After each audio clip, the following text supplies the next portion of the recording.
Horizon 2 Forbidden West is coming. You likely saw the trailer already, right? Well, since the reveal we got some extra interesting details and art, but I mostly want to dive deep into the trailer because there's more than meets the eye at first. Also thanks to the first game that already hinted at this location multiple times. So let's get into it. A like on the video would be super appreciated.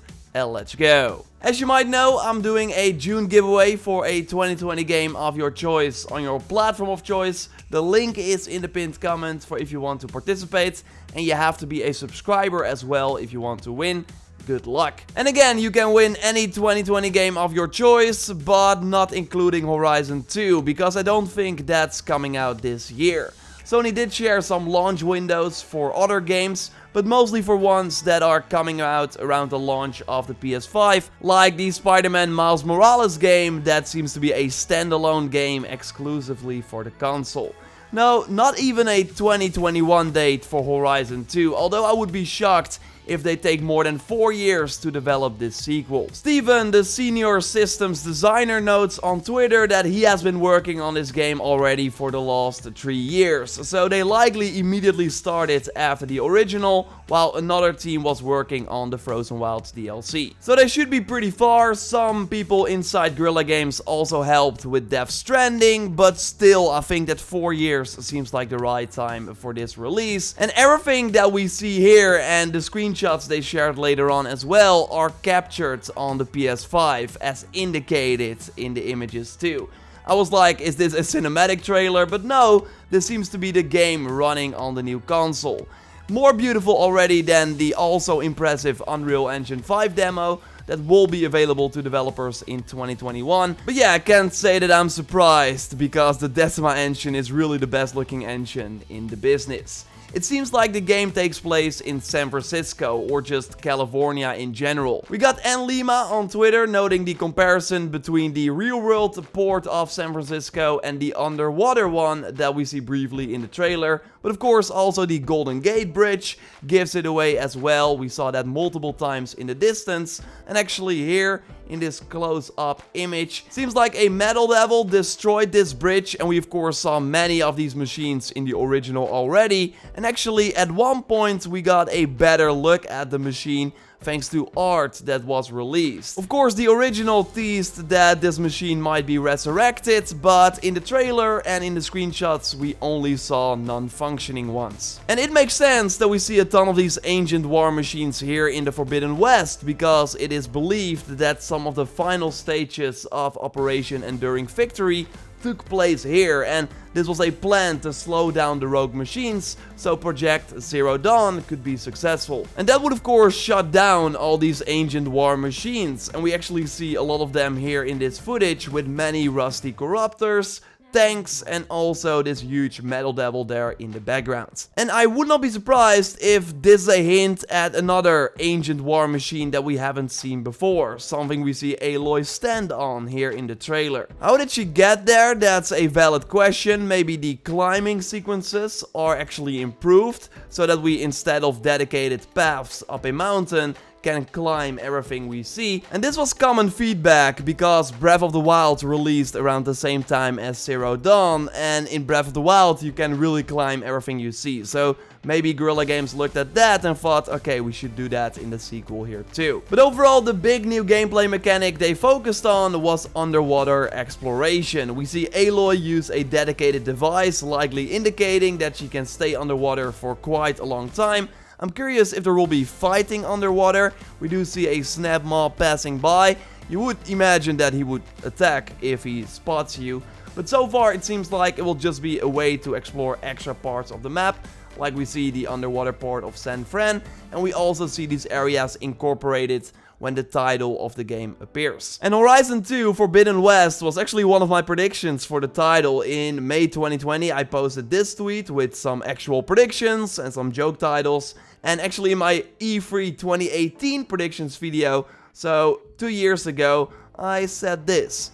Of course, the sequel of Horizon Zero Dawn, whatever it will be called, Horizon the Forbidden West or something. So pretty funny that they ended up with Forbidden West as the name, but also not really weird, because there were many hints in the original that the game would take place in this region. The final glyph we could scan in the game was called the Forbidden West and could be found in a boat, and this actually already warned us of this area.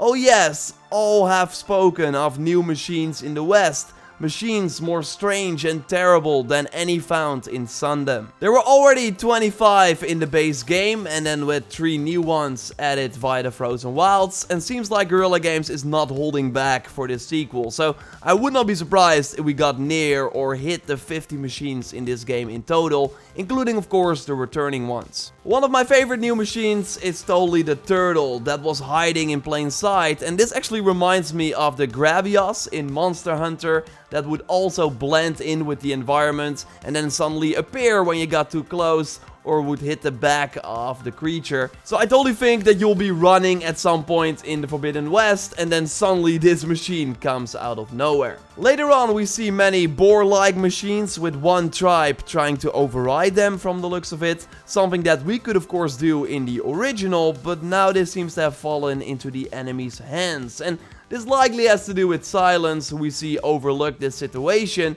And what is interesting, as Tom also reached out to me about, is that he has his spear again.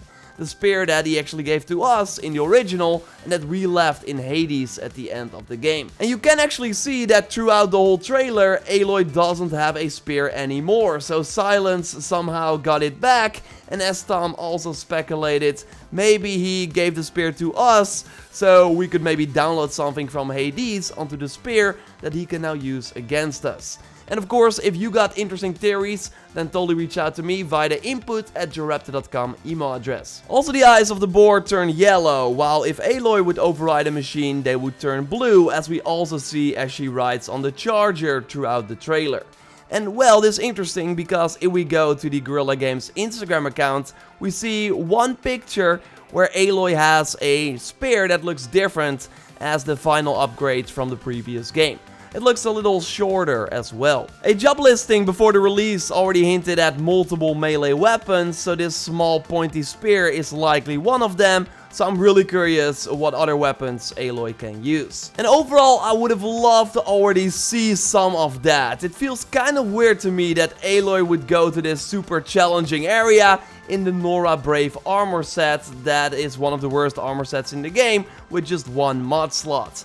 I mean, it makes sense that we will not start this game with the Shield Weaver, but it would have been cool and also I think made more sense if she was wearing like a new armor set that we could get in this game. I also hope that we're not stuck with just one outfit again, but actually hope that we have way more customization options to really build our character, something that the trailer sadly did not show yet. No, it was mostly focused on the world and the new machines. We saw a pterodactyls inspired machine, the evolution of the Glinthawks likely, probably as annoying, and I really love the mammoths at the end. This tweet from Ash Hole hits the nail on the head. I totally got a Lord of the Rings vibe there too. So yes, machines look really awesome, and maybe this also hints at larger scale battles because we see many enemies with those machines on screen at once. Although Guerrilla Games is known for putting things in trailers that do not end up in the final game. Like, did you ever see two tall necks close to each other? So really, seeing Aloy in front of a ton of mammoths and an army of bad guys doesn't mean a lot. But we do see a new faction, or is it actually the Utaru tribe? Because we already kind of had a voodoo shaman type tribe in the original, the Utaru, and we met one of them named Ria in the game for a mission.